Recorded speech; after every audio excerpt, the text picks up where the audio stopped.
Start. Myanmar में लोकतांत्रिक शक्तियों और सेना के बीच सत्ता संघर्ष की दशकों पुरानी जटिल स्थितियों में भी भारत ने बेहद संतुलित नीति अपनाई, लेकिन पिछले 3 वर्षों में म्यांमां की राजनीतिक स्थितियां बेकाबू हो गई है। लोकतांत्रिक नेताओं ने विद्रोही समूहों के साथ गठबंधन करके बर्मी सेना को देश के कई इलाकों से खदेड़ दिया है। देश में वैधानिक व्यवस्था के सुचारू संचालन के लिए कोई भी जिम्मेदार निकाय न होने से हिंसा और अराजकता बढ़ गई है। जुंटा शासन और विद्रोही गुटों के बीच चल रही लड़ाई राजधानी यांगून तक पहुंच गई है। विद्रोही समूहों ने म्यांमां की सेना को कड़ी चुनौती देते हुए हवाई अड्डे, वायुसेना अड्डे और सैन्य मुख्यालयों पर ड्रोन से हमला कर संकेत दिया है कि म्यांमां की सेना कमज़ोर पड़ गई है और इससे इस देश के टूटने का खतरा बढ़ गया है। म्यांमां के विद्रोही समूहों के भारत के पूर्वोत्तर के समूहों से मजबूत संबंध रहे हैं। चीन इन्हें बढ़ावा देता रहा है, इसलिए म्यांमां की अस्थिरता भारत की सामरिक समस्याओं को बढ़ा सकती है। पैरा। दक्षिण पूर्व एशिया के तमाम देश चीन के दक्षिण और भारत के पूर्व में स्थित हैं। इन देशों पर दुनिया की दोनों महान प्राचीन सभ्यताओं का प्रभाव है और भू राजनीतिक दृष्टि से भी ये देश भारत और चीन के लिए बेहद महत्वपूर्ण माने जाते हैं। म्यांमां जातीय विविधता वाला देश है, जिसमें काचिन, काया, काइन, चिन, बामर, मोन, रखाइन और शान प्रमुख हैं। ये जातियाँ अलग अलग भौगोलिक परिस्थितियों में रहकर अपनी अलग सांस्कृतिक पहचान बनाए रखने के लिए देश की व्यवस्थाओं को प्रभावित करती रही है। इस विविधता ने पृथकतावाद को बढ़ावा दिया है, जिसका फ़ायदा चीन ने उठाया है।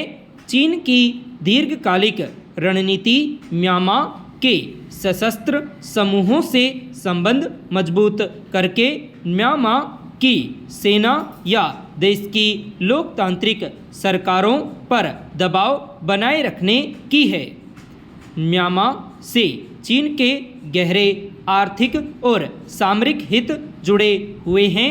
चीन के लिए म्यांमां बंगाल की खाड़ी के जरिए हिंद महासागर तक सीधी पहुंच के कारण रणनीतिक महत्व रखता है। पैरा। अगर अदालत किसी आपराधिक मामले की जांच केंद्रीय एजेंसी को सौंप दे तो उससे यही संदेश जाता है कि उस मामले को सुलझाने में राज्य सरकार नाकाम रही या उस पर भरोसा नहीं रह गया है। पश्चिम बंगाल के संदेशखाली में महिलाओं के उत्पीड़न और जमीन कब्जा करने के मामले में वहां के उच्च न्यायालय ने केंद्रीय जांच ब्यूरो से जांच कराने का आदेश दिया है। इससे राज्य सरकार पर कमज़ोर हुए भरोसे का संदेश जाता है। हालांकि सत्तारूढ़ तृणमूल कांग्रेस इस मामले को भाजपा की रची साजिश बता रही है। इस वर्ष जनवरी से ही संदेशखाली विवादों में घिरा हुआ है। राशन घोटाला मामले में जांच के लिए प्रवर्तन निदेशालय का दल तृणमूल कांग्रेस नेता शाहजहां शेख के घर पहुंचा तो उस पर पथराव किया गया, जिसमें कई कर्मचारी घायल हो गए। उसके बाद वहां की महिलाओं ने आरोप लगाया कि शाहजहां शेख के लोग महिलाओं को घर से उठाकर ले जाते और उनका यौन शोषण करते हैं। उन्होंने कई भूखंडों पर जबरन कब्जा कर लिया है। इसे लेकर महिलाएं पिछले करीब 2 महीने से आंदोलन कर रही है। हालांकि राज्य सरकार ने मामले की जांच कराई पर उसमें कोई भी आरोप साबित नहीं हो पाया। उसके बाद वहां भाजपा और तृणमूल कांग्रेस के बीच सियासी आरोप प्रत्यारोप चल रहे हैं। पैरा कोलकाता उच्च न्यायालय ने इस मामले का स्वतः संज्ञान लिया है। पहले उसने राज्य सरकार की स्थिति रपट मांगी, पर उसमें तमाम आरोपों का सिर से खंडन ही किया गया था। राज्य महिला आयोग और पुलिस की महिला शाखा की रपटें राज्य सरकार की दलीलों को सही ठहरा रही है, मगर राष्ट्रीय महिला आयोग इसके उलट तस्वीर पेश कर रहा है। स्वाभाविक ही अदालत ने मामले की जांच सीबीआई से कराना उचित समझा है। अब संदेश खाली को लेकर राजनीतिक रस्साकसी कुछ अधिक बढ़ गई है। इसे लेकर भाजपा जहां ममता सरकार पर निशाना साध रही है, वहीं ममता बनर्जी का कहना है कि संदेश खाली आरएसएस का गठन बन चुका है और वही ऐसे बेबुनियाद विवाद पैदा कर रहा है। जाहिर है इस आरोप प्रत्यारोप के बीच हकीकत सामने नहीं आ पा रही। शाहजहां शेख पर गंभीर आरोप है और उसे केवल एक तरफा दलीलों के आधार पर बेगुनाह करार नहीं दिया जा सकता। पैरा पश्चिम बंगाल पर सदा से राजनीतिक वर्चस्व के लिए खूनी संघर्ष और सत्ता के दुरुपयोग का आरोप लगता रहा है।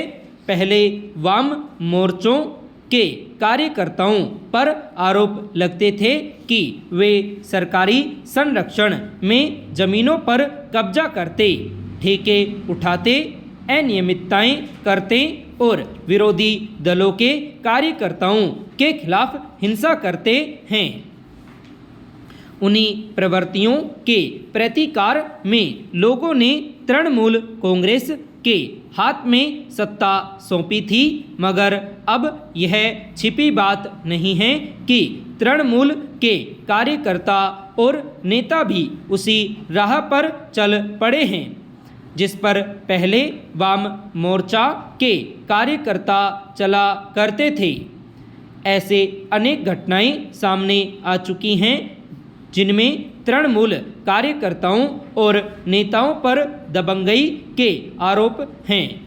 हालांकि भाजपा जिस तरीके से अपना राजनीतिक प्रभाव जमाना चाहती है वह भी आरोपों से मुक्त नहीं है, मगर चूंकि कानून व्यवस्था की जिम्मेदारी राज्य सरकार पर है, इसलिए उससे पारदर्शिता और निष्पक्षता की उम्मीद अधिक की जाती है।